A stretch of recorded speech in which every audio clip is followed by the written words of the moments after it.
विश्वस्योदयमातनोति तदनुत्राणं विधत्ते पुनः सौख्याप्तिकरः निसाधनबलं भक्तिश्रुतिः विजयन् स्वापं प्रापयति श्रमापरतये कल्पावसाने च यः तं देवं पितरं पतिं गुरुतमं वन्दे रमावल्लभम्।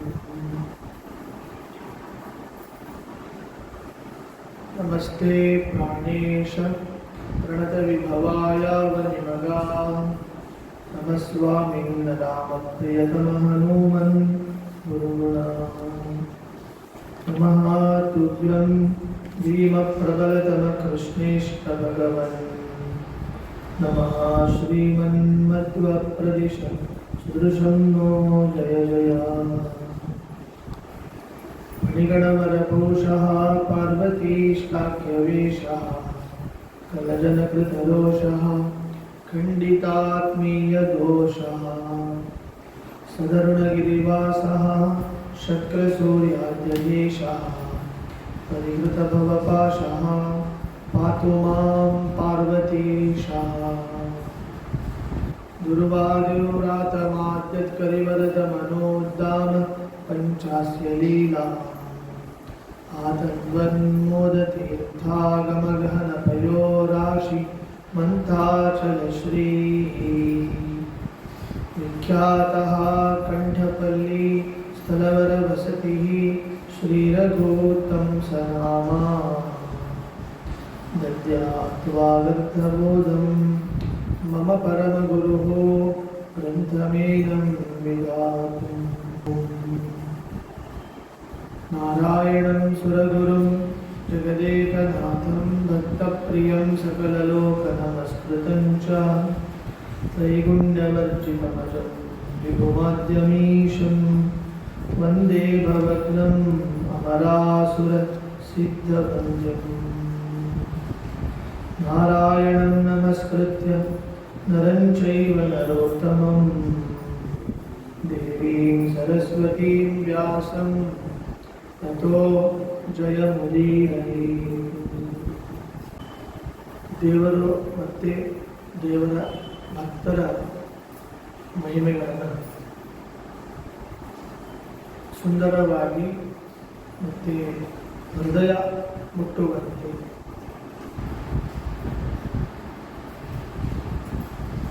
ಎಲ್ಲ ಮನಸ್ಸು ಆ ಮನಸ್ಸೆಂಬ ಕುಸುಮಗಳು ಅರುಳುವ ಹಾಗೆ ಒಂದು ವಿಶಿಷ್ಟವಾದ ಪರಮಾನಂದವನ್ನು ಕೊಡುವ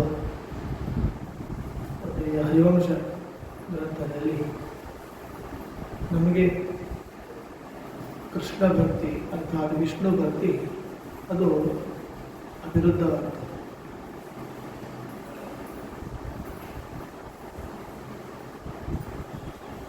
ದೇವತಾ ವೃಂದದಲ್ಲಿ ದೇವರ ಒಂದು ವಿಶೇಷವಾದ ಸೇವೆಯನ್ನು ಮಾಡುವನು ವರುಣಮಲ್ಲ.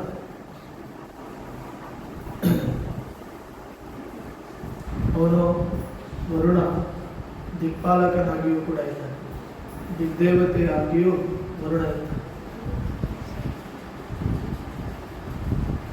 ವರುಣ ಅವನು ಯಾವುದಕ್ಕೆ ಅಭಿಮಾನಿ ಅಂದರೆ ನೀರಿಗೆ ಅಭಿಮಾನಿ, ಜಲರಾಶಿಗೆ ವರುಣ ಅಭಿಮಾನಿಯಾಗಿದ್ದಾನೆ. ಅಂದರೆ ನಾವೇನೋ ಸಮುದ್ರವನ್ನು ಕಾಣ್ತೇವೆ, ಆ ಸಮುದ್ರದ ಜಲರಾಶಿಗೆ ಅಭಿಮಾನಿ ದೇವತೆಯಾಗಿರುವವನು ವರುಣ. ಮತ್ತು ನೀರು ಅಂತ ನಾವೇನು ಹೇಳ್ತೇವೆ, ಆ ನೀರಿಗೂ ವರುಣನೇ ಅಭಿಮಾನಿಯಾಗಿದೆ. ಅದು ಒಂದು ನಾವು ಇಲ್ಲಿ ತಿಳಿದುಕೊಳ್ಳಬೇಕು.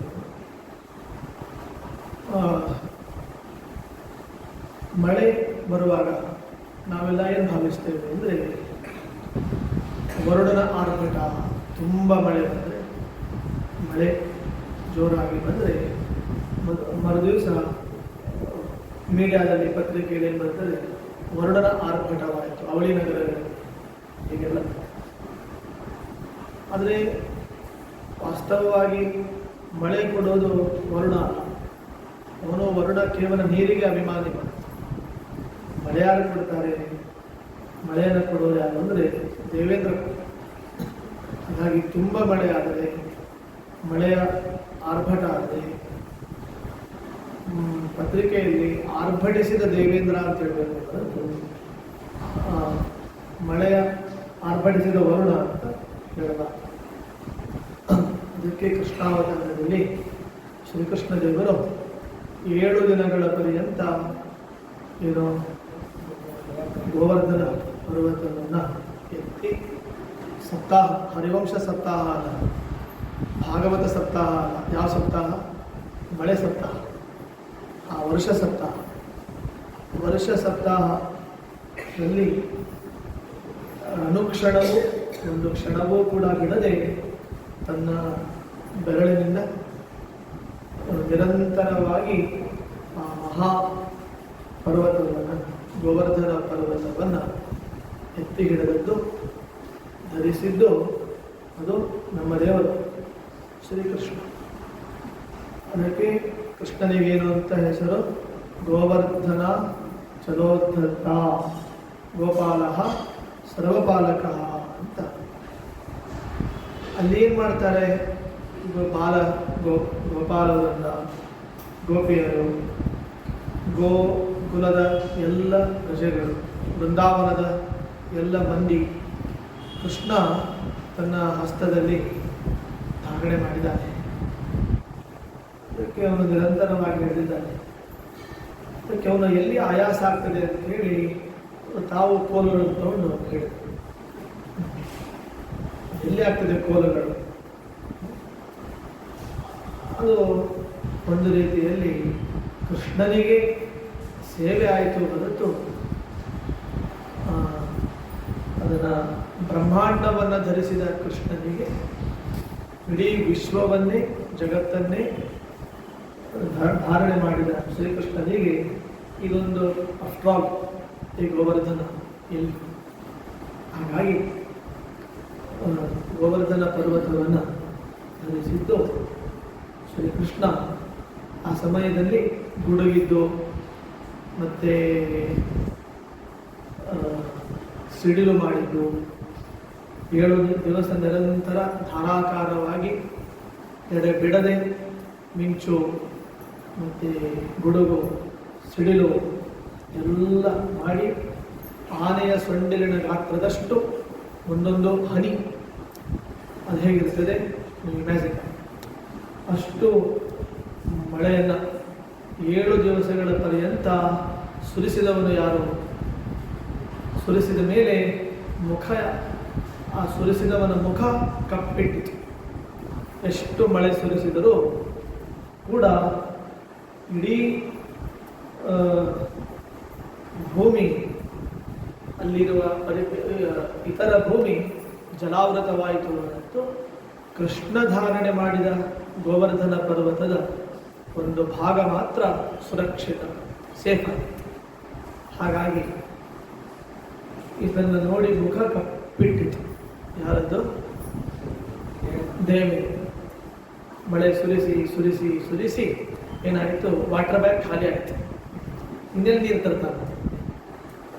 ನೀರು, ವರುಣ ನೀರಿಗೆ ಅಭಿಮಾನಿ ಆದರೂ ಆ ನೀರಿನ ಬಾಸ್ ಯಾರು? ನೀರನ್ನು ಕೊಡೋನು ಯಾರು ಅಂದರೆ ದೇವಿ. ಇನ್ನೊಂದು ವಿಶೇಷ ಇರ್ತದೆ, ದೇವೇಂದ್ರನಿಗೆ ನೀರನ್ನು ಕೊಟ್ಟವರು ಯಾರು?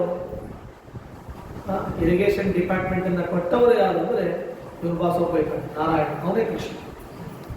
ಇವನು ಕೃಷ್ಣ ಏನಾದರೂ ನೀರು ಸಪ್ಲೈ ಮಾಡಿದರೆ ಅವನು ನೀರಲ್ಲಿ ಕೊಡ್ತಾನೆ. ಮತ್ತು ಇಲ್ಲೇ ನೀರು ಕನೆಕ್ಷನ್ ತಪ್ಪಿರ್ತಂದ್ರೆ ಅವನೇ ನೀರು ಕೊಡ್ತಾನೆ. ಹಾಗಾಗಿ ನೀರು ಸುರಿಸಿ ಸುರಿಸಿ ಏನಾಗಬೇಕಿತ್ತು? ಮಳೆ ಸುರಿಸಿ ಖಾಲಿ ಆಯಿತು. ಹಾಗಾಗಿ ದೇವೇಂದ್ರ ಬಂದು ಏನು ಮಾಡಿದ? ಕೃಷ್ಣನನ್ನು ಸ್ತೋತ್ರ ಮಾಡಿದ. ಏನು ಅಂತ ಸ್ತೋತ್ರ ಮಾಡಿದ ಅಂದರೆ, ಗೋವರ್ಧನ ಧಾರಣ ಮಾಡಿದ ನೀನು ಏನು ಅಂದರೆ ಗೋವಿಂದ. ಕೃಷ್ಣನಿಗೆ ಗೋವಿಂದ ಅಂತ ನಾಮ ಬಂದಿದ್ದು ಅದು ಯಾರಿಂದ? ಗೋವರ್ಧನ ಧಾರಣ ಮಾಡಿದಾಗ ಆ ಸಮಯದಲ್ಲಿ ದೇವೇಂದ್ರ ಭಕ್ತಿಯಿಂದ ಪ್ರೀತಿಯಿಂದ ಆ ಬಾಲಕೃಷ್ಣನನ್ನು ಏನು ಅಂತ ಕರೀತಾನೆ? ಗೋವಿಂದ ಅಂತ ಕರೀತಾರೆ. ಗೋವಿಂದ ಸಲಹೆನ್ನನು ಅಂತ ಹರಿದಾಸರು ತಿಳಿಸ್ತಾರೆ. ಗೋವಿಂದ ಶಬ್ದಕ್ಕೆ ತುಂಬ ಅರ್ಥಗಳಿವೆ. ಗೋವಿಂದ ಅಂದ್ರೇನು? ಗೋ ಅಂದರೆ ಗೋವುಗಳನ್ನ ಪಾಲನೆ ಮಾಡುವುದು ಅಂತ ಒಂದು ಅರ್ಥ. ಗೋ ಶಬ್ದಕ್ಕೆ ತುಂಬ ಅರ್ಥ ಇದೆ. ಗೋ ಅಂದರೆ ಆಕಳು ಅಂತ ಅರ್ಥ. ಗೋ ಅಂದರೆ ಭೂಮಿ ಅಂತ ಅರ್ಥ. ಗೋ ಅಂದರೆ ನೀರು ಅಂತ ಅರ್ಥ. ಗೋ ಅಂದರೆ ಕಿರಣ ಅಂತ ಅರ್ಥ. ಗೋ ಅಂದರೆ ಶಾಸ್ತ್ರ ಅಂತ ಅರ್ಥ. ಗೋ ಅಂದರೆ ವೇದ ಅಂತ ಅರ್ಥ. ಗೊತ್ತಾಯ್ತಾ? ಗೋ ಅಂದರೆ ಭೂಮಿ ಅಂತ ಅರ್ಥ. ಇಷ್ಟೆಲ್ಲ ರಕ್ಷಣೆ ಮಾಡುವವನು ಯಾರು? ಗೋವಿಂದ ಅಂತ. ಹೀಗೆ ಮತ್ತೊಂದು ಗೋವಿಂದ ರಥ ಎಳೆಯುವಾಗ ಗೋವಿಂದ ಗೋವಿಂದ ಅಂತ ನಾವು ಹೇಳುತ್ತೇವೆ. ನೀರು ಬಡಿಸುವಾಗ ಗೋವಿಂದ ಗೋವಿಂದ ಅಂತ ನೀರು ಬಡಿಸೋದು. ಊಟ ಮಾಡುವಾಗಲೂ ಕೂಡ ಗೋವಿಂದ ಗೋವಿಂದ ಅಂತ ಎಲ್ಲ ಸ್ತರಗಳಲ್ಲಿಯೂ ನಾವು ಗೋವಿಂದರ ನಾಮವನ್ನು ಉಚ್ಚಾರ ಮಾಡ್ತೇವೆ. ಆಮೇಲೆ ನಮ್ಮದು ATM ಭರ್ತಿಯಾದ, ATM ಖಾಲಿ ಆಯಿತು, ಆವಾಗ ಏನು ಹೇಳೋದು? ಗೋವಿಂದ ಅಂತ ಹೇಳಿ. ನಮ್ದೆಲ್ಲ ದುಡ್ಡು ಖಾಲಿ ಮಾಡಿಕೊಂಡು ಹೋಗ್ಬಿಟ್ರು ಅಂದರೆ ಆವಾಗಲೂ ಗೋವಿಂದ. ಹೀಗೆ ಪ್ರತಿಯೊಂದು ಸ್ತರಗಳಲ್ಲಿಯೂ ಕೂಡ ಗೋವಿಂದನ ನಾಮ ಅದು ನಮಗೆ ಫಲದಾಯಕವಾದದ್ದು.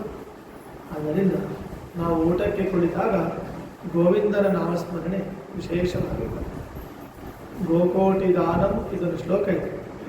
ಗೋಕೋಟಿ ದಾನಂ ಗ್ರಹಣೇಶು ಕಾಶ್ಯಾಂ ಪ್ರಯಾಗ ಗಂಗೋದಕ ಕಲ್ಪವಾಸ ಯಜ್ಞಾಯುತಂ ಮೇರು ಸುವರ್ಣ ದಾನಂ ಗೋವಿಂದ ನಾಮ ಸ್ಮರಣೇನ ತುಲ್ಯಂ ಅಂತ ಊಟಕ್ಕೆ ಕುಳಿತಾಗ ಹೇಳುವ ಶ್ಲೋಕ.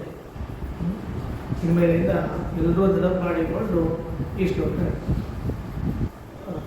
ಊಟಕ್ಕೆ ಕುಳಿತಾಗ ಮಧ್ಯೆ ಮಧ್ಯೆ ತುತ್ತುಗಳನ್ನು ನಾವು ಸ್ವೀಕಾರ ಮಾಡುವಾಗ ಅದು ಆಹುತಿ ಅಂತ ಭಾವಿಸಿ ಭೋಜನವನ್ನು ಯಜ್ಞ ಅಂತ ತಿಳಿದು ಆ ತುತ್ತುಗಳನ್ನು ಆಹುತಿ ಅಂತ ಅನುಸಂಧಾನ ಮಾಡಿ ಅದು ವೈಶ್ವಾನರ ಯಜ್ಞ ಅಂತ ಭಾವಿಸಬೇಕು. ಕೃಷ್ಣ ಅದನ್ನು ಹೇಳಿದ್ದಾನೆ.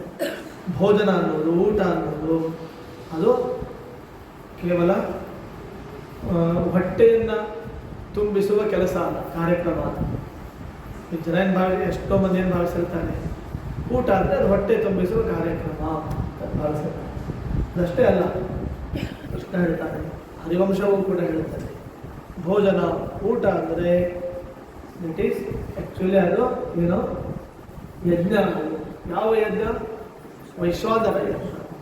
ಅಹಂ ವೈಶ್ವಾನರೋ ಭೂತ್ವ ಪ್ರಾಣಿನಾಂ ದೇಹಮಾಶ್ರಿತಃ ಪ್ರಾಣಾಪಾನ ಸಮಾಯುಕ್ತ ಪಚಾಮಿ ಅನ್ನಂ ಚತುರ್ವಿಧಂ ಅಂತ ಕೃಷ್ಣನೇ ಹೇಳಿದ ಹಾಗೆ ಅದು ವೈಶ್ವಾನರ ಯಜ್ಞ ಅಂತ ಭಾವಿಸಬೇಕು. ಹಾಗಾಗಿ ಸಾತ್ವಿಕ ಆಹಾರವನ್ನು ಸ್ವೀಕಾರ ಮಾಡಿ.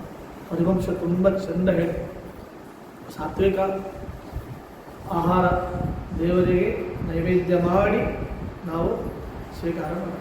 ಅದಕ್ಕೆ ಗೋಶಬ್ದಕ್ಕೆ ಏನು ಅಂತ ಅರ್ಥ ಇದೆ? ಭೂಮಿ ಅಂತ ಅರ್ಥ ಇದೆ. ಗೋಶಬ್ದಕ್ಕೆ ಧಾನ್ಯ ಅಂತ ಗೊತ್ತಾಯ್ತು. ಗೋಶಬ್ದಕ್ಕೆ ಧಾನ್ಯ, ಸಾತ್ವಿಕವಾದ ಧಾನ್ಯಗಳನ್ನು ಯೂಸ್ ಮಾಡ್ತಾರೆ. ಯಾವ ಧಾನ್ಯ ಅದು? ಮಹಾಲಕ್ಷ್ಮಿ ಇರುವ ಧಾನ್ಯ, ಲಕ್ಷ್ಮೀದೇವಿ ಇರುವ ಧಾನ್ಯ. ಲಕ್ಷ್ಮಿಗೆ ಶ್ರೀ ಅಂತ ಕರೀತಾರೆ. ಸಂಸ್ಕೃತದಲ್ಲಿ ಶ್ರೀ, ಕನ್ನಡದಲ್ಲಿ ಸಿರಿ. ಯಾವ ಧಾನ್ಯ ಅದು? ಸಿರಿಧಾನ್ಯ. ಸಿರಿಧಾನ್ಯ ಅದು ಲಕ್ಷ್ಮೀದೇವಿ ಇರುವ ಧಾನ್ಯ, ದೇವರು ಇರುವ ಧಾನ್ಯ. ಅರ್ಥಾತ್ ನಿಷಿದ್ಧವಲ್ಲದ, ಶಾಸ್ತ್ರ ಹೇಳಿದ, ಆರೋಗ್ಯಕರವಾದ ಮತ್ತು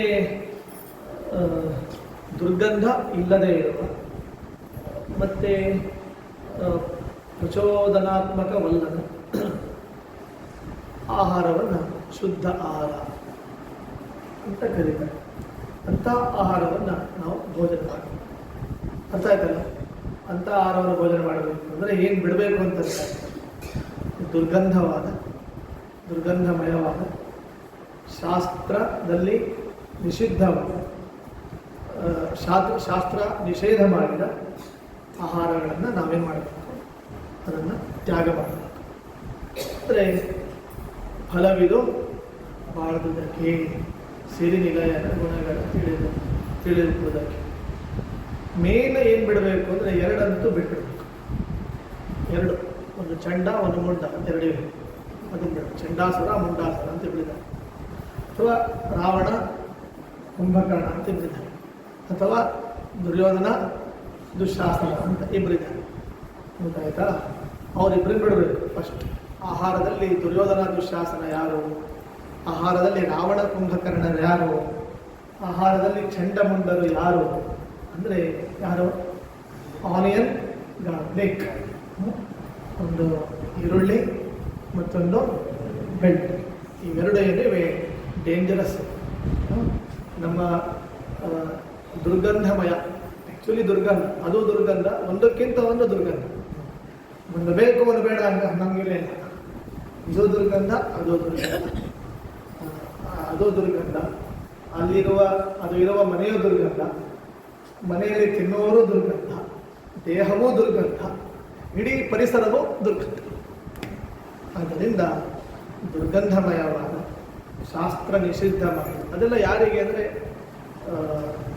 ಏನೋ ಸಾತ್ವಿಕರಿಗೆ ಅಲ್ಲ, ಅದಲ್ಲ ಸಾತ್ವಿಕರಿಗೆ ಹೇಳಿದ ವಸ್ತುಗಳಲ್ಲ, ಭೋಜ್ಯ ಅಲ್ಲ ಅದೆಲ್ಲ. ಅದು ದೇವರೇ ಮಾಡಿದ್ದು, ಸೃಷ್ಟಿ ಮಾಡಿದ್ದು. ನೀವು ಕೇಳಿದರೆ ಗೊತ್ತಿದ್ದಕ್ಕೆ ಮತ್ತು ಸೃಷ್ಟಿ ಆಗಿದೆಯಲ್ಲ ದೇವರು ಮಾಡಿದಾನಲ್ಲ ಅಂದರೆ ಅದು ಯಾರಿಗೆ ಮಾಡಿದಾನೆಂದರೆ ಅದನ್ನು ತಿನ್ನಲಿಕ್ಕೆ ಅಂತಲೇ ಜನ ಇದೆ, ಅದನ್ನು ಭೋಜನ ಮಾಡಲಿಕ್ಕೆ, ಅದನ್ನು ಉಣ್ಲಿಕ್ಕೆ ಅಂತಲೇ ಅದಕ್ಕೆ ಅದರದೇ ಆದ ಒಂದು ವರ್ಗ ಇದೆ.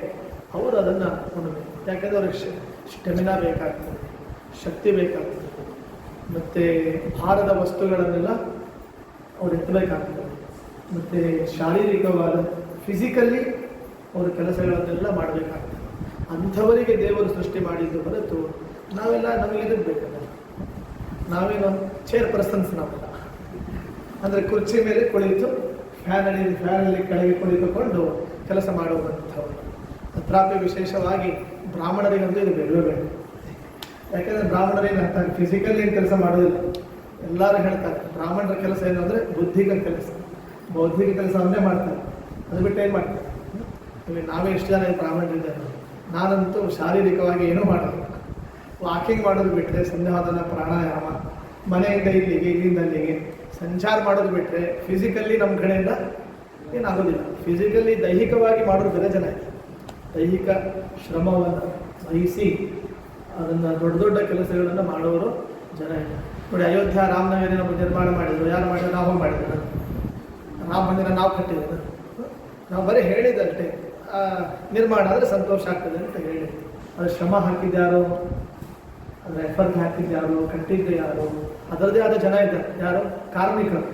ಕಾರ್ಮಿಕರಿದ್ದಾರೆ, ಶ್ರಮಿಕರಿದ್ದಾರೆ. ಅವರು ಅದನ್ನು ನಿರ್ಮಾಣ ಮಾಡಿದ್ದಾರೆ. ಅಂಥವರಿಗೆ ಶಕ್ತಿ ಬೇಕಾಗ್ತದೆ, ಸ್ಟೆಮಿನಾ ಬೇಕಾಗ್ತದೆ.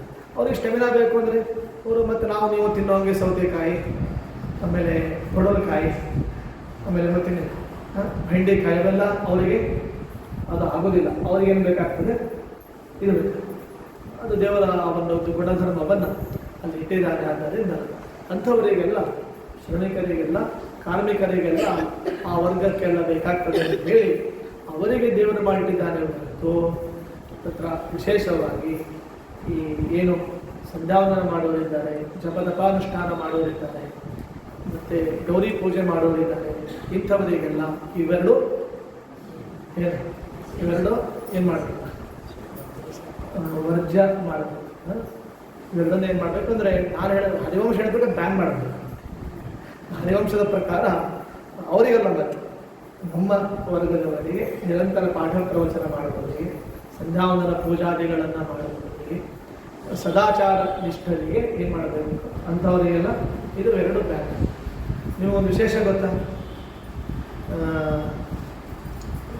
ಕೆಲವರು ಹೊರಗಡೆ ಎಲ್ಲ ಊಟ ಮಾಡುವಾಗ ಇವೆರಡನ್ನು ಬಿಟ್ಟು ನಮಗೆ ಆಹಾರವನ್ನು ಕೊಡಿ ಅಂತ ಅಲ್ಲಿ ಕೇಳ್ತಾರಲ್ಲ, ಅದಕ್ಕೇನು ಕರೀತಾರೆ ಅಂದರೆ ಅವ್ರು ಹೇಳ್ತಾರೆ, ಕೆಲವರು ಹೇಳಿದ್ದಾರೆ ಅದೇನಾದರೆ ಜೈನ್ ಫುಡ್ ಕೊಡಿ ಅಂತ ಕೇಳಿಬಿಟ್ರೆ ಅದು ಎರಡು ಬಿಟ್ಟು ಕೊಟ್ಬಿಡ್ತಾರೆ. ಇವೆರಡನ್ನು ಹೊರತುಪಡಿಸಿ ಆಹಾರ ಕೊಡ್ತಾರೆ. ನನಗೆ ಆಶ್ಚರ್ಯ ಆಯಿತು, ನನಗೆ ಎಲ್ಲೊಂದು ಕಡೆ ದುಃಖವೂ ಆಯಿತು, ಒಂದು ಕಡೆ ಬೇಸರವೂ ಆಯಿತು. ಏನು ಅಂದರೆ ಜೈನ್ ಫುಡ್ ಕೊಡಿ ಅಂದರೆ ಕೊಡ್ತಾರೆ, ಬ್ರಾಹ್ಮಣ ಫುಡ್ ಕೊಡಿ ಅಂದರೆ ಹಾಕ್ಕೊಟ್ಬಿಡ್ತಾರೆ. ಬ್ರಾಹ್ಮಣ ಫುಡ್ ಕೊಡಿ ಅಂದರೆ ಅವೆರಡು ಹಾಕಿ ಬೇರೆ ಮಿಕ್ಸ್ ಮಾಡಿ ಕೊಟ್ಬಿಡ್ತಾರೆ. ಜೈನ್ ಫುಡ್ ಕೊಡಿ ಅಂದರೆ ಅವೆರಡು ಬಿಟ್ಟು ಕೊಡ್ತಾರೆ. ಅಂದರೆ ಅರ್ಥ ಏನು? ಬ್ರಾಹ್ಮಣ ಫುಡ್ ಜೈನ್ ಫುಡ್ ಕೊಡಿ ಅಂದರೆ ಅವೆರಡು ಬಿಟ್ಟು ಅವೆರಡನ್ನ ತೆಗೆದುಕೊಡ್ತಾರೆ. ಬ್ರಾಹ್ಮಣ ಫುಡ್ ಕೊಡಿ ಅಂದರೆ ಹಾಕ್ಕೊಡ್ತಾರೆ ಅಂದರೆ ನಮ್ಮವರು ತುಂಬ ತಿಂತಾರೆ ಅಂತ ಅರ್ಥ.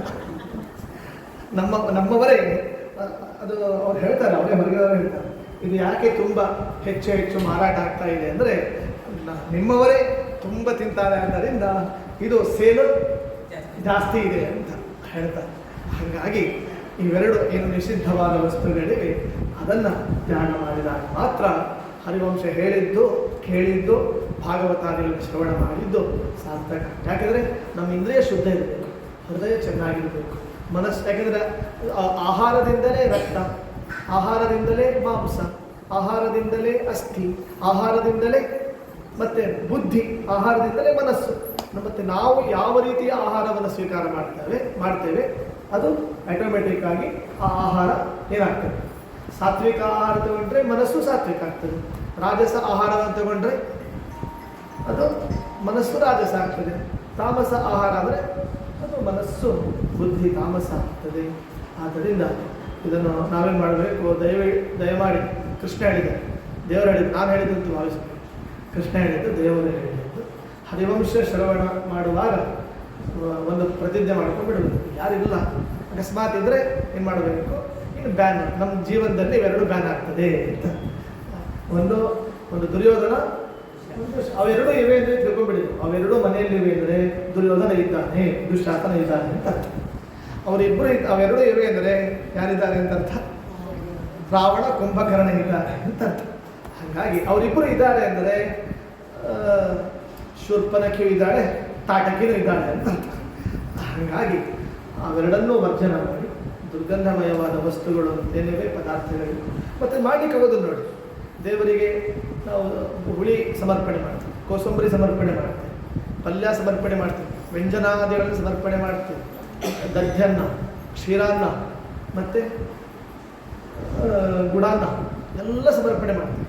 ಬೇರೆ ಬೇರೆ ವಿಧವಾದ ತರಕಾರಿಗಳನ್ನು ಹಾಕಿ ದೇವರು ಸಮರ್ಪಣೆ ಮಾಡ್ತೀವಿ. ಅದು ಎಲ್ಲಾದರೂ ಕೂಡ ಯಾವುದಾದ್ರೂ ದೇವಾಲಯದಲ್ಲಿ, ತಿರುಪತಿಯಲ್ಲಿ ಆಗಲಿ, ಉಡುಪಿಯಲ್ಲಿ ಆಗಲಿ, ವಿಠ್ಠಲ ಪಂಡ್ರಾಪುರದಲ್ಲಿ ಆಗಲಿ, ಯಾವುದೇ ದೇವಾಲಯದಲ್ಲಿ ಆಗಲಿ ಏನೋ ಅದು ಹಾಕಿ ನೈವೇದ್ಯ ಮಾಡಲಿಕ್ಕೆ ಇರ್ತದೆ. ಉಳ್ಳಾಗಡ್ಡಿ ಹಾಕಿ, ದೇವರೇ ನೀನು ಉಳ್ಳಾಗಡ್ಡಿ ಹಾಕಿದ್ದೇನೆ, ನೀನು ಸ್ವೀಕಾರ ಮಾಡು, ನೀನು ಕಾಂದಾಬದಿ ತಿನ್ನು ಅಂತ ಹೇಳಲಿಕ್ಕೆ ಆಗ್ತದೆ. ಅದಕ್ಕೆ ಯಾರು ಕಾಂದಾಬದಿ ಅಂತ ಹೇಳ್ತಾರೆ, ಗೊತ್ತಿಲ್ಲ, ನಾನು ತಿನ್ನಿಲ್ಲ ಅಂತ ಹೇಳ್ತಾರೆ. ನೀನು ಅದನ್ನು ತಿನ್ನು ಅಂತ ದೇವರಿಗೆ ಹೇಳಲಿಕ್ಕೆ ಆಗ್ತದೆ. ಆದರೆ ದೇವರೇ ಸ್ವೀಕಾರ ಮಾಡಿದ್ರೆ ಅಂದರೆ ದೇವರದರಲ್ಲಿದ್ದರೂ ಕೂಡ ಅದು ಅಲ್ಲಿಯೇ ದೇವ ಸರ್ವಾಂತರ್ಯಾಮಿ. ಮತ್ತು ಇಲ್ಲ ಅಂದರೆ ಸರ್ವಾಂತರ್ಯಾಮಿತ್ವ ಹೋಗ್ಬಿಡ್ತದೆ. ಅಲ್ಲಿಯೂ ಇದ್ದಾನೆ ಭಗವಂತ, ಅಲ್ಲಿಯೂ ಇದ್ದಾನೆ, ಅಲ್ಲಿ ದುರ್ಗಂಧವನ್ನು ಇಟ್ಟಿದ್ದಾನೆ, ಅದಕ್ಕೆ ನಿಯಾಮಕನಾಗಿದ್ದಾನೆ. ಮತ್ತು ಯಾರಿಗೆ ಬೇಕೋ ಅದರ ರಸವನ್ನು ಅಲ್ಲಿ ಹುಟ್ಟಿಸ್ತಾನೆ. ಇಲ್ಲಿ ಜಗನ್ನಾಥದಾಸರು ಅದನ್ನೆಲ್ಲ ತಿಳಿಸಿದ್ದಾರೆ. ಹರಿವಂಶದಲ್ಲಿಯೂ ಕೂಡ ಇದರ ವಿವರಣೆಯಲ್ಲಿ. ಅದರಿಂದ ದೇವರಿಗೆ ಯಾವುದೂ ಕೂಡ ಸಮರ್ಪಣೆ ಮಾಡಲಿಕ್ಕಾಗೋದಿಲ್ಲ. ಅದಕ್ಕೆ ಚಾತುರ್ಮಾಸ್ಯ ಅಂತ ಬರುತ್ತೆ. ಚಾತುರ್ಮಾಸದ ಕಾನ್ಸೆಪ್ಟೇ ಅದು. ಚಾತುರ್ಮಾಸದಲ್ಲಿ ಏನು ಹೇಳಿದ್ದಾನೆ? ಯಾವುದ್ಯಾವುದ ಒಂದು ತಿಂಗಳಲ್ಲಿ ಯಾವುದ್ಯಾವುದನ್ನು ತಗೊಳ್ಬೇಕು, ಯಾವುದ್ಯಾವುದನ್ನು ಬಿಡಬೇಕು. ಯಾಕೆಂದರೆ ನಮಗೆ ದೇಹಕ್ಕೆ ತುಷ್ಟಿ, ಪುಷ್ಟಿ, ಆರೋಗ್ಯ ಎಲ್ಲವೂ ಬರಬೇಕು ಅಂದರೆ ದೇವರು, ವರಾಹ ದೇವರು, ಕೃಷ್ಣದೇವರು ಹೇಳಿದ ಹಾಗೆ ನಾವೆಲ್ಲ ಸ್ವೀಕಾರ ಮಾಡಬೇಕು. ಅದರಿಂದ ಆಹಾರದಿಂದ ವಿಶೇಷವಾದಂತಹ ನಮಗೆ ಒಂದು ಒಳ್ಳೆಯ ಮನಸ್ಸು ಸಿಗ್ತದೆ. ಸಾತ್ವಿಕ ಆಹಾರದಿಂದ ವಿಶೇಷವಾದ ಮನಸ್ಸು ಸಿಗ್ತದೆ. ಅದರಿಂದ ಕೃಷ್ಣ ದೇವರು ಹೇಳಿದ ಹಾಗೆ, ವರಾಹ ದೇವರು ಹೇಳಿದ ಹಾಗೆ, ಹರಿವಂಶದಲ್ಲಿ ಹೇಳಿದ ಹಾಗೆ ಗೋವಿಂದ ಗೋವಿಂದ ಅಂತ ಹೇಳಿ ನಾವೇನು ಮಾಡಬೇಕು? ಪ್ರಸಾದವನ್ನು ಸ್ವೀಕಾರ ಮಾಡಬೇಕು. ಗೋಕೋಟಿ ದಾನಂ ಗ್ರಹಣೇಶು ಕಾಶ್ಯಾಂ ಪ್ರಯಾಗ ಗಂಗೋದಕ ಕಲ್ಪವಾಸ ಯಜ್ಞಾಯುತಂ ಮೇರು ಸುವರ್ಣ ದಾನಂ ಗೋವಿಂದ ನಾಮ ಸ್ಮರಣೆಯ ತುಲ್ಯಂ. ನೋಡಿ ಎಷ್ಟು ಅಪರಂಪಾರ ಫಲ ಇದೆ, ಎಷ್ಟು ಫಲ ಇದೆ ಗೊತ್ತೇ. ನಿಮ್ಗೆ ಇಮ್ಯಾಜಿನ್ ಮಾಡ್ಲಿಕ್ಕೆ ಹೋಗಲ್ಲ ಅಷ್ಟು ಫಲ. ಊಟಕ್ಕೆ ಕುಳಿತಾಗ ಗೋವಿಂದ ಗೋವಿಂದ, ಊಟ ಗೋವಿಂದ ಗೋವಿಂದ. ಆ ಊಟಕ್ಕೆ ಕೂಡೋದು ಕೂಡ ಎಲ್ಲ ಹೇಳಿದ್ದಾರೆ. ಊಟಕ್ಕೆ ಕೂಡೋದು ಕೂಡ ಶಾಸ್ತ್ರೀಯವಾಗಿ ಕುಡಿಯಬೇಕು, ಅದರದೇ ಆದ ಪದ್ಧತಿ. ನಿಂತುಕೊಂಡು ತಿನ್ನಬಾರ್ದಲ್ಲ, ಎಲ್ಲೋ ನಿಂತುಕೊಂಡು ತಿಂದೆ, ಅಲ್ಲಿ ನಿಂತುಕೊಂಡು ತಿಂದೆ, ಹೀಗೆಲ್ಲ ಮಾಡ್ತಾರೆ. ಈಗೆಲ್ಲ ಮದುವೆಗಳಲ್ಲೆಲ್ಲ ಕಲ್ಯಾಣ ಮಂಟಪಕ್ಕೆ ಬಂದರೆ ಅದೇ ಸಿಸ್ಟಮ್ಮೇ. ಏನು ಮಾಡೋದು? ನಿಂತುಕೊಂಡು ನಿಂತುಕೊಂಡು ತಿನ್ನೋದು, ನಿಂತುಕೊಂಡು ನೀರು ಕುಡಿಯೋದು. ನಿಂತು ನೀರು ಕುಡಿದರೆ ಅದು ಏನಾದಂಗೆ, ಅದು ಯಾವುದಕ್ಕೆ ಸಮ ಅಂದರೆ ಅದು ಶ್ವಾನ ಮೂತ್ರ ಸಮಂ. ನಿಂತು ನೀರು ಕುಡಿದರೆ ನಾಯಿ ಮೂತ್ರ ಕುಡಿದರೆ ನೋಡಿ ಎಷ್ಟು ಪಾಪ. ಮತ್ತು ಇನ್ನೂ ವಿಶೇಷ ಅಂದರೆ ಸೈನ್ಸ್ ಹೇಳ್ತದೆ, ನೀವು ಡಾಕ್ಟ್ರಿಗೆ ಕೇಳಿ, ನಿಂತು ನೀರು ಕುಡಿದ್ರೆ ಲಿವರ್ ಡ್ಯಾಮೇಜ್ ಆಗ್ತದೆ, ಕಿಡ್ನಿ ಫೇಲ್ ಆಗ್ತದೆ. ನಾವೆಷ್ಟು ನಿಂತು ನೀರು ಕುಡಿತೀವಿ ಅಷ್ಟು ಕಿಡ್ನಿಗೆ ತ್ರಾಸ ಆಗ್ತದೆ, ಲಿವರಿಗೆ ಪ್ರಾಬ್ಲಮ್. ಕುಳಿತು ನೀರು ಕುಡಿದರೆ ಅದು ಖುಷಿ ಆಗ್ತದೆ. ಕಿಡ್ನಿ ಲಿವರ್ ಎರಡೂ ಅವು ವಿಚಾರ ಮಾಡ್ತಾವೆ, ಈ ಪುಣ್ಯಾತ್ಮ ನಿಂತು ಕುಡಿತಾನೋ ನೀರು ಅಥವಾ ಕುಳಿತು ಕುಡಿತಾನೋ ಅಂತ ಅವೆರಡು ಆಲೋಚನೆ ಮಾಡ್ತಾವೆ. ನಿಂತು ಕುಡಿದ್ರೆ ಅವೆರಡು ಬೈತಾವಂತೆ, ಈ ದರಿದ್ರ ಇವನು ಅಧಿಕ ಪ್ರಸಂಗಿ ನಿಂತು ನೀರು ಕುಡಿತಾರೆ ಅಂತ ಬೈತಾರೆ ಅವೆರಡು ಅಲ್ಲಿರುವ ದೇವತೆಗಳು. ಕುಳಿತು ಕುಡಿದರೆ ಖುಷಿ ಪಡ್ತಾರಂತೆ, ನಿನ್ನ ಆರೋಗ್ಯ ಏನಾಗಲಿ ವೃದ್ಧಿ ಆಗಲಿ. ಅದಕ್ಕೆ ಯಾರು ಕುಳಿತು ನೀರು ಕುಡಿತಾರೆ, ಯಾರು ಕುಳಿತು ನಿಧಾನವಾಗಿ ಆ ನೀರನ್ನು ಏನು ಮಾಡ್ತಾರೆ, ಸಿಪ್ ಮಾಡ್ತಾರೆ, ನೀರು ಕುಡಿತಾರೆ, ಅವರಿಗೆ ವಾರಕ್ಕೆ 1 ಸಲ 2 ಸಲ ಡಯಾಲಿಸಿಸ್ ಮಾಡುವ ಪ್ರಸಂಗ ಬರೋದಿಲ್ಲ. ಗೊತ್ತಾಯ್ತಾ? ಡಯಾಲಿಸಿಸ್ ಯಾಕೆ ಮಾಡ್ಕೊಳ್ತಾರೆ ಹೇಳಿ? ನಿಂತು ನೀರು ಕುಡಿದು ಕುಡಿದು ಕುಡಿದು ಕುಡಿದು ಲಿವರ್ ಡ್ಯಾಮೇಜ್ ಆಗಿ ಕಿಡ್ನಿ ಡ್ಯಾಮೇಜ್ ಆಗಿ ಏನಾಗ್ತದೆ, ಡಯಾಲಿಸಿಸ್ ರೋಗ ಬರ್ತದೆ. ಅದನ್ನು ಮಾಡಿಸೋ ಪ್ರಸಂಗ. ಅದರಿಂದ ಶುಗರ್ ಎಲ್ಲ ಮತ್ತೆ ಇದೇ ಮತ್ತೆ ಬರೋದು. ಶುಗರು ಇವೆಲ್ಲ ಬರೋದು ಯಾಕೆ ಹೇಳ್ರಿ? ನಾನು ಇವತ್ತು ಸೂಕ್ಷ್ಮ ಹೇಳಿದೆ ಅಷ್ಟೇ. ಡಾಕ್ಟ್ರೇ ಹೇಳ್ತಾರೆ ಕೇಳಿದ್ರೆ, ನಿಂತು ನೀರು ಕುಡಿದ್ರೆ ರೋಗದ ಮೂಲ ಅಂತ. ಅದರಿಂದ ಎಂದೂ ನಿಂತು ನೀರು ಕುಡಿಯಬಾರ್ದು, ಯಾವಾಗಲೂ ಕುಳಿತು ನೀರು ಕುಡಿಯಬೇಕು. ಕುಳಿತು ಊಟ ಮಾಡಿ. ಗೊತ್ತಾಯ್ತಾ? ಯಾವುದರ ಕೆಲವು ನಿಂತು ಮಾಡುವ ಕಾರ್ಯಕ್ರಮಗಳಿವೆ, ಕೆಲವು ಕುಳಿತು ಮಾಡೋ ಕಾರ್ಯಕ್ರಮಗಳಿವೆ. ಅರ್ಘ್ಯ ಸಂಧ್ಯಾ ವಂದನ ಜಪ ನಿಂತು ಮಾಡಬೇಕಾಗ್ತದೆ ಒಂದು ಹೊತ್ತಲ್ಲಿ. ಅವಾಗ ಇವರು ಪುಣ್ಯಾತ್ಮ ಆರಾಮ್ ಕುಳಿತು ಮಾಡ್ತಾರೆ. ಯಾವುದು ಕುಳಿತು ಮಾಡುವ ಕಾರ್ಯಕ್ರಮಗಳಿವೆ ಅವನ್ನೆಲ್ಲ ನಿಂತು ಮಾಡುವುದು, ನಿಂತು ಮಾಡುವ ಕಾರ್ಯಕ್ರಮಗಳನ್ನೆಲ್ಲ ಕುಳಿತು ಮಾಡುವುದು. ಹೀಗೆಲ್ಲ ಮಾಡಿದರೆ ಅದು ದೋಷಗ್ರಸ್ತವಾಗ್ತದೆ, ರೋಗಗ್ರಸ್ತವಾಗ್ತದೆ.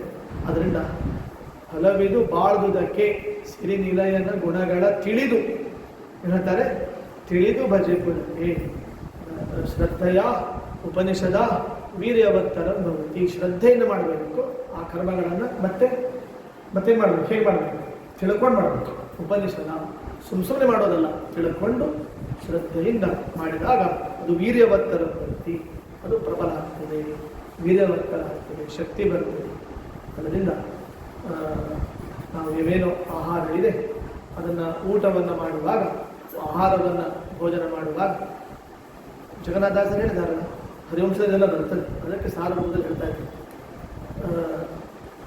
ಅದು ಯಾವ 4ನೇ ಸಂಧಿ ಇದೆ, ಭೋಜನ ರಸ ವಿಭಾಗ ಸಂಧಿ ಅಂತ 4 ರಸಗಳನ್ನು ಹೇಳ್ತಾರೆ. 4 ವಿಭಾಗ ಮಾಡಿದ್ದಾರೆ.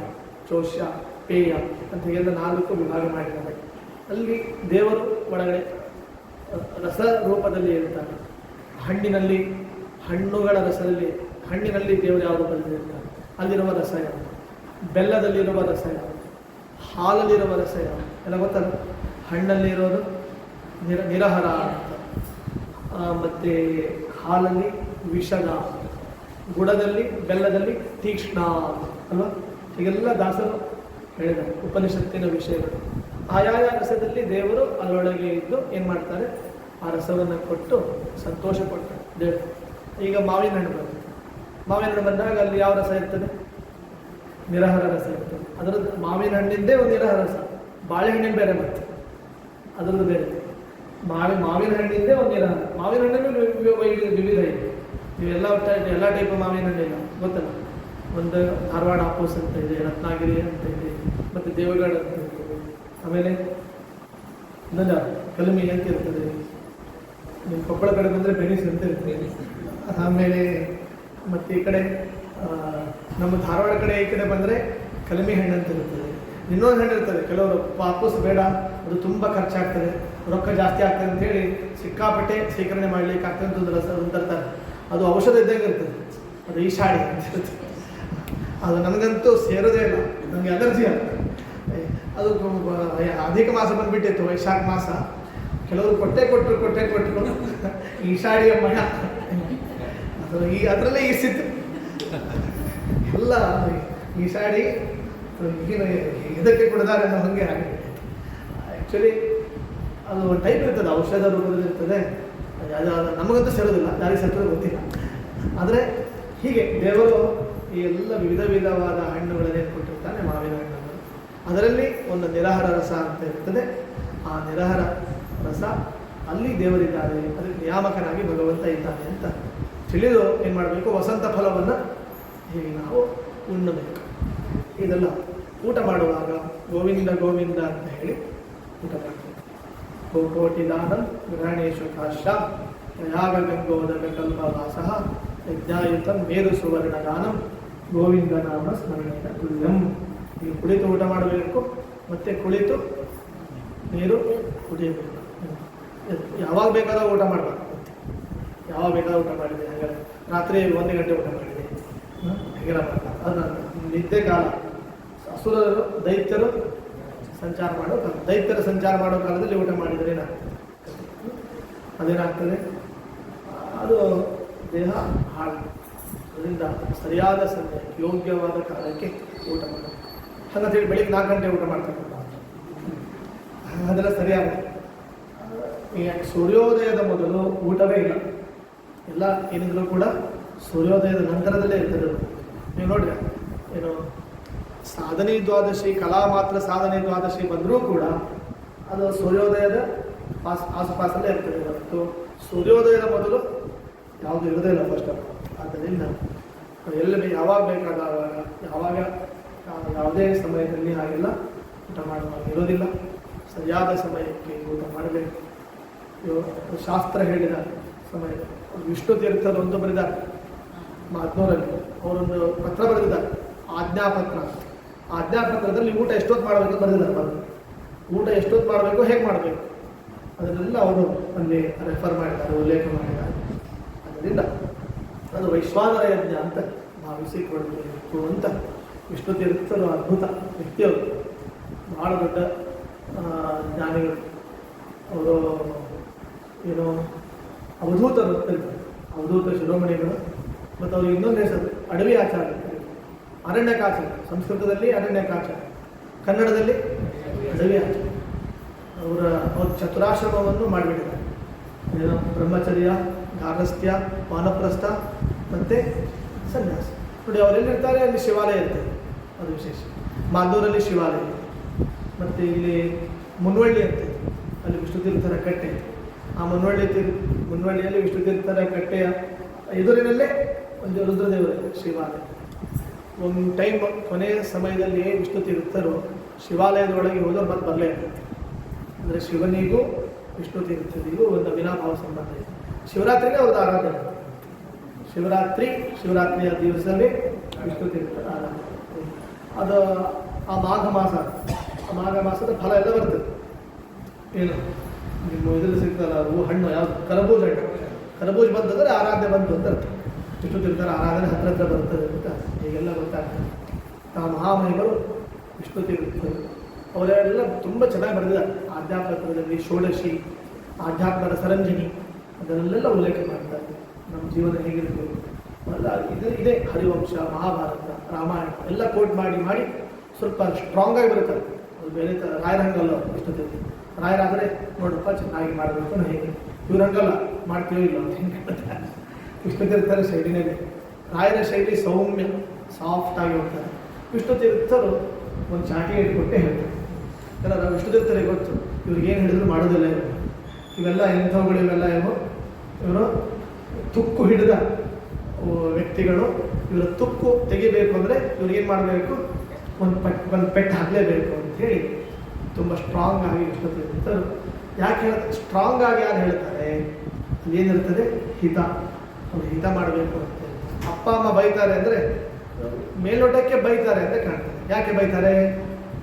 ಒಳ್ಳೆಯದಾಗುತ್ತೆ, ಮುಂದಿನ ದಿನಗಳಲ್ಲಿ ಮಕ್ಕಳಿಗೆ ಒಳ್ಳೆಯದಾಗಬೇಕು ಎಂಬ ದೃಷ್ಟಿಯಿಂದ ಹೇಗೆ ಅಪ್ಪ ಅಮ್ಮ ಬೈತಾರೆ, ಆ ಪ್ರಕಾರ ವಿಷ್ಣು ತೀರ್ಥರು ಕೂಡ ತುಂಬ ಬೈದು ಹೇಳ್ತಾರೆ. ಯಾಕೆ ಬೈತಾರೆ ಅಂದರೆ ಸಜ್ಜನರು ಉದ್ಧಾರ ಆಗಲಿ, ಅವರಿಗೆ ಒಳ್ಳೆಯದಾಗಲಿ, ಅವರು ಮಂಗಳವಾಗಲಿ, ಶುಭವಾಗಲಿ ಎಂಬ ದೃಷ್ಟಿಯಿಂದ ವಿಷ್ಣು ತೀರ್ಥರು ಹೇಳಿದ್ದಾರೆ. ಈ ಹರಿವಂಶ ಹೇಳಿದ್ದನ್ನು ಕೆಲವು ಹರಿವಂಶವೇ ಹೇಳಿದ ವಿಷಯಗಳನ್ನು ವಿಷ್ಣು ತೀರ್ಥರೆಲ್ಲ ಉಲ್ಲೇಖ ಮಾಡಿದರು. ಅದನ್ನು ಸ್ವಲ್ಪ ಇವತ್ತು ಉಲ್ಲೇಖ ಮಾಡಿದೆ. ಆದ್ದರಿಂದ ಹರಿವಂಶವೇ ತಿಳಿಸಿದ ಹಾಗೆ ಕೃಷ್ಣನು ಮಥುರೆಗೆ ಬಂದ ತಕ್ಷಣ, ಗೋಕುಲದಿಂದ ಮಥುರೆಗೆ ಬಂದ ಕಂಸ ಇನ್ವೈಟ್ ಮಾಡಿದ್ದ, ಮಾವ ಇನ್ವೈಟ್ ಮಾಡಿದ್ದ, ಸೋದರ ಮಾವ ಮಥುರೆಗೆ ಬಂದ. ರಾತ್ರಿ ಆಯಿತು. ಅಕ್ರೂರನಿಗೆ ಹೇಳಿಬಿಟ್ಟ, ರಥದಲ್ಲಿ ಕುಡಿಸ್ಕೊಂಡು ಬಂದಿಲ್ಲ. ಅಕ್ರೂರನಿಗೆ ಹೇಳಿದ, ನಿನ್ನ ಮನೆಗೆ ಹೋಗು, ನಾವು ಇಲ್ಲೇ ಲತಾ ಮಂಟಪದಲ್ಲಿ ಇರ್ತೀವಿ, ಇವತ್ತು ಇಲ್ಲೇ ಸ್ಟೇ ಮಾಡ್ತೇವೆ, ರಾತ್ರಿ ವಾಸ್ತವ್ಯ ಇಲ್ಲೇ ಮಾಡ್ತೇವೆ. ಅವತ್ತೇನು ಮಾಡಿದ, ರಾತ್ರಿ ಕೃಷ್ಣ ಊಟ ಮಾಡಿ, ಏನು ಊಟ ಮಾಡಿದ ಅಂದರೆ ಹರಿವಂಶ ತಿಳಿಸ್ತದೆ. ಏನು ಊಟ ಮಾಡಿದ? ಕ್ಷೀರಾನ್ನಂ. ದೇವರು ಹಾಲು ಅನ್ನ ಊಟ ಮಾಡಿದ ರಾತ್ರಿ. ಕೃಷ್ಣ ಹಾಲು ಅನ್ನ ಊಟ ಮಾಡಿದ. ಅಂದರೆ ಇದನ್ನು ನಾವು ತಿಳ್ಕೊಳ್ಬೇಕು, ರಾತ್ರಿ ಮೊಸರನ್ನ ಊಟ ಮಾಡಬಾರ್ದು. ಆಯುರ್ವೇದ ಕೃಷ್ಣನೇ ಹೇಳಿತು, ರಾತ್ರಿ ಮೊಸರನ್ನ ಊಟ ಮಾಡಬಾರ್ದು. ಏನು ಮಾಡಬೇಕು? ಕ್ಷೀರಾನ್ನ ಊಟ, ಹಾಲುವನ್ನು ಊಟ ಮಾಡಿದರೆ ಅದು ಆರೋಗ್ಯ ವೃದ್ಧಿ ಆಗ್ತದೆ. ಕೃಷ್ಣನೇ ನಮಗೆ ಮೆಸೇಜ್ ಕೊಟ್ಟಿದ್ದು. ಹಿಂದಿನಿಂದ ನಾವು ಪದ್ಧತಿ ಮಾಡ್ತೀವಿ. ರಾತ್ರಿ ಏನು ತಿನ್ನಬೇಕು, ಏನು ಊಟ ಮಾಡಬೇಕು? ಹಾಲುವನ್ನು ಊಟ ಮಾಡಬೇಕು. ಸ್ವಲ್ಪ ಮಜ್ಜಿಗೆ ಹಾಕಿ ತಕ್ರ ಸೇರಿಸಿ ಮಧ್ಯಾಹ್ನ ತಕ್ರ ತುಂಬ ಕುಡಿಬೇಕು. ತಕ್ರಂ ಯಥೇಷ್ಟಂ ಪಿಬೇಕ್. ಮಜ್ಜಿಗೆ ತುಂಬ ಕುಡಿದಷ್ಟು ಒಳ್ಳೆಯದು. ರಾತ್ರಿ ಏನು ಮಾಡಬೇಕು? ಹಾಲು, ಕ್ಷೀರಾನ್ನವನ್ನು ಊಟ ಮಾಡಬೇಕು. ಕ್ಷೀರಾನ್ನವನ್ನು ಊಟ ಮಾಡಿದರೆ ಏನಾಗ್ತದೆ? ಆರೋಗ್ಯ ವೃದ್ಧಿ. ಹಾಲಲ್ಲಿರುವ ಒಂದು ಶಕ್ತಿ ಏನಿದೆ ಅದೇ ರಸ. ಯಾವ ರಸ? ವಿಷದ ರಸ. ಆ ವಿಷದ ರಸ ಏನು ಮಾಡ್ತದೆ? ನಮ್ಮ ಆರೋಗ್ಯವನ್ನು ವಿಷದೀಕರಿಸ್ತದೆ. ಅದು ರಾತ್ರಿಯಲ್ಲಿ ಉಂಟಾಗ್ತದೆ. ಹಾಗಾಗಿ ಇದು ಮತ್ತೆ ಒಳ್ಳೆ ಹಾಲು ಕುಡಿಬೇಕು. ಮತ್ತು ಒಳ್ಳೆ ಹಾಲು ನಂದಿನಿ ಮತ್ತು ಇನ್ಯಾವ ಹಾಲು? ಅದೇ ಈಗ ನಮ್ಮ ಸದ್ಯಕ್ಕೆ ಸಿಗುವ ಹಾಲು ಅಂದರೆ ನಂದಿನಿ. ನೋಡಿ ಎಷ್ಟು ಚೆಂದ ಹೆಸರು ಇಟ್ಟಿದ್ದಾರೆ. ನಂದಿನಿ ಯಾರು ಬಳಿ ಇರ್ತದು? ವಸಿಷ್ಠರ ಬಳಿ ಇರ್ತದೆ. ಅದೇ ಹೆಸರನ್ನೇ ನಂದಿನಿಗೆ ಬಿಟ್ಟಿದ್ದಾರೆ. ಹಾಗಾಗಿ ಅದೇ ನಂದಿನಿ ಈ ನಂದಿನಿಯಾಗಿ ಒಂದು ನೀಲಿಯಾಗಿ, ಒಂದು ಕೆಂಪಾಗಿ, ಒಂದು ಹಸಿರಾಗಿ, ಒಂದು ಚಾಕ್ಲೇಟ್ ಆಗಿ, ಇಷ್ಟು ಬಣ್ಣಗಳಿಂದ ನಂದಿನಿ ಬಂದಿದ್ದಾಳೆ ಅಂತ ಭಾವಿಸಿ, ಅಥವಾ ಯಾಕಂದರೆ ಅದು ಹಾಗೆ ಬಂದಿದ್ದಾಳೆ, ಯಾಕೆ ಅವರವರ ಯೋಗ್ಯತೆಗೆ ಪ್ರಕಾರ ಹಾಲನ್ನು ಕೊಡಬೇಕು ಅಂತ ಆ ರೂಪದಲ್ಲಿ ಬಂದಿದ್ದಾಳೆ. ಈ ರೀತಿಯಾಗಿ ನಾವು ಭಾವಿಸಿ ಕ್ಷೀರಾನ್ನವನ್ನು ಊಟ ಮಾಡಬೇಕು ಅಂತ ಕೃಷ್ಣ ಪರಮಾತ್ಮ ತಿಳಿಸಿದ್ದಾನೆ. ಹೀಗೆ ಇಷ್ಟು ಒಂದು ಹರಿವಂಶ ಒಂದು ವಾರಗಳ ಸಪ್ತಾಹ ಪರ್ಯಂತ ನಾವೆಲ್ಲ ಶ್ರವಣ ಮಾಡಿದ್ದೇವೆ ಯಥಾಶಕ್ತಿಯಲ್ಲಿ. ಇನ್ನು ಮುಂದೆ ಹರಿವಂಶ, ನಾನು ಮೊನ್ನೆ ಹೇಳಿದೆ, ಹರಿವಂಶ ಪರ್ವ, ವಿಷ್ಣು ಪರ್ವ, ಭವಿಷ್ಯ ಪರ್ವ ಅಂತ. ಈ ವಾರ ಹರಿವಂಶ ಪರ್ವ ಮುಗಿತು. ಹರಿವಂಶ ಪರ್ವ ಯಥಾಶಕ್ತಿಯಾಗಿ ಸಮಾಪ್ತಿಯಾಗಿದೆ.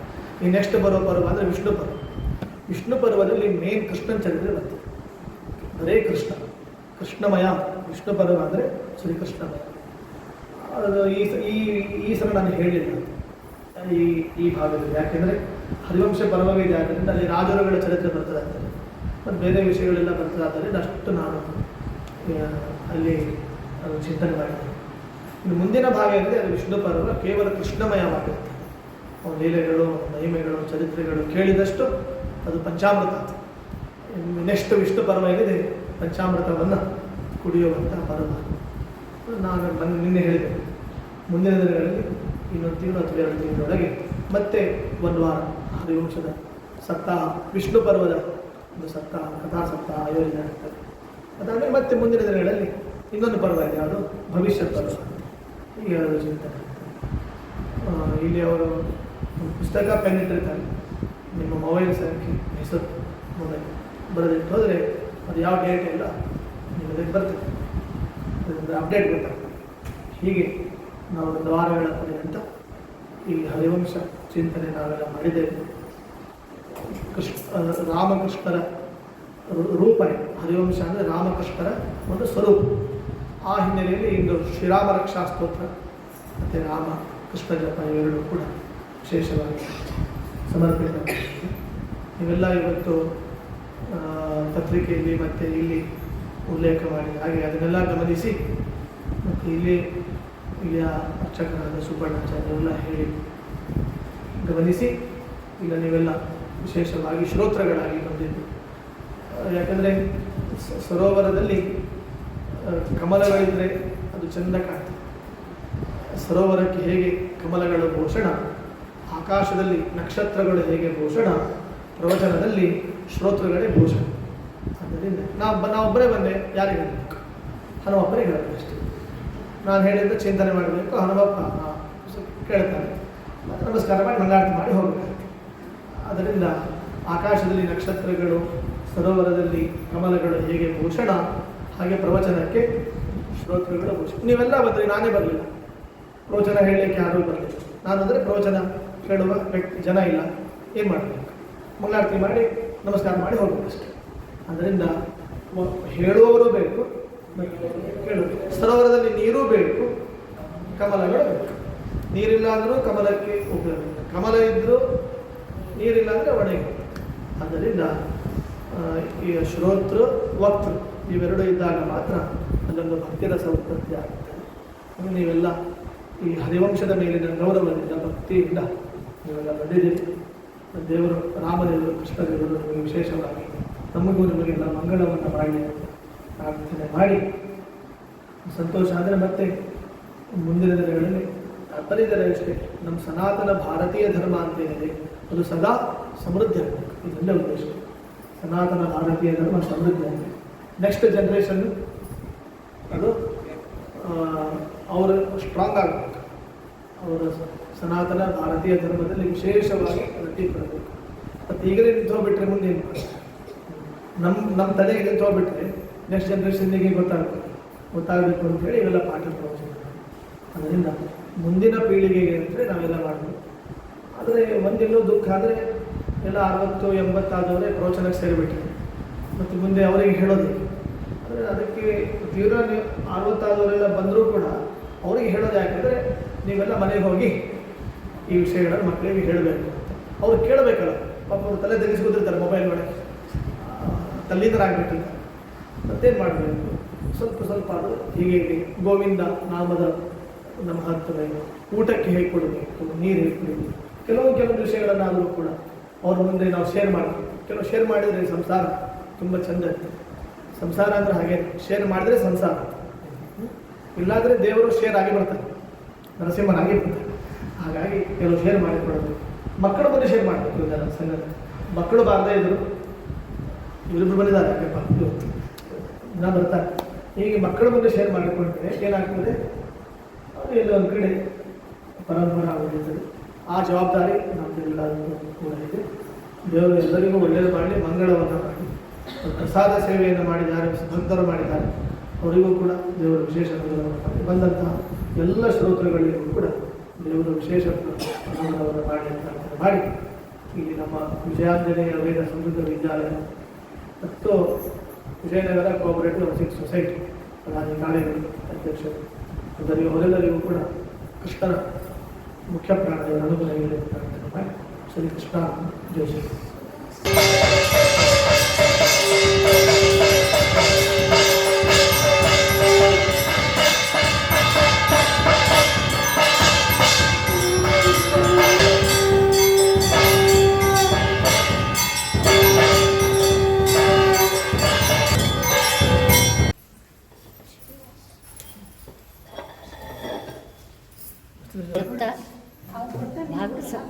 ಹೌದು, ಯಾತ್ರಾ ಸುಗಮಾಗತ್ತೆ.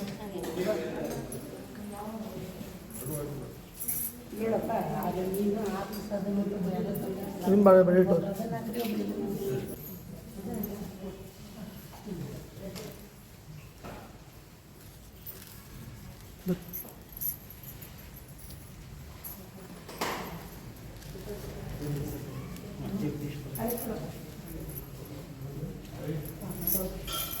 ಬಂದಿಲ್ಲ ಹಾಡು ಕೃಷ್ಣನ ಆಟ ಇಲ್ಲಿ ಅದರೊಳಗೆ ಮಾಡಿ ಬರ್ತದ ಮತ್ತೆ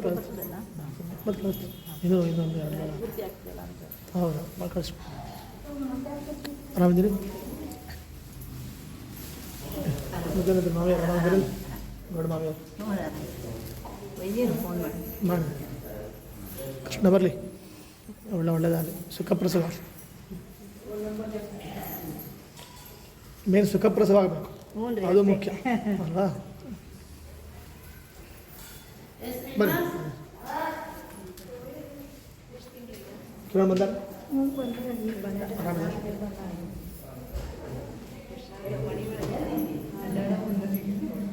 ಬರೋದ್ರಿ? ಬರ್ರಿ ಮಾಡಿ ಕಳಿಸ್ಕೊ, ಅಪ್ಡೇಟ್ ಮಾಡ್ತಿರ್ತದೆ. ಬರ್ರಿ, ಇಲ್ಲ ಒಳ್ಳೆಯದಾಗಲಿ.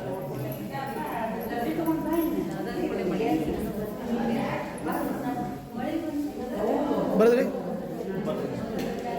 ನಿಮ್ಮ ಹೆಸರು ಹೇಳೋದಲ್ಲ? ಶರಣ ಬಸ್ ಹಿರೇಮಠ. ಹಿರೇಮಠ ಅಂದ್ರೆ ಏನೋ ದೊಡ್ಡ ಸ್ಥಾನ. ಅಪ್ಪ ಎಲ್ಲ ಏನು ಮಾಡ್ತಾರೆ? ಅವರು ರಿಟೈರ್ಡ್ ಇಂಜಿನಿಯರ್ ಅವರು 90 ವರ್ಷದವರು. 90 ವರ್ಷ. ಅಮ್ಮ ಅಮ್ಮ ಬಂದಿದ್ದಾರೆ ಪ್ರಧಾನ. ಅಮ್ಮ ಇವರಮ್ಮನ ಇವ್ರು ಎಷ್ಟು ವರ್ಷ ಅಮ್ಮಗೆ? 74. ಹೌದೇನ್ರಿ? ಚಲೋ ಇದ್ದಾರೆ ಮಗ.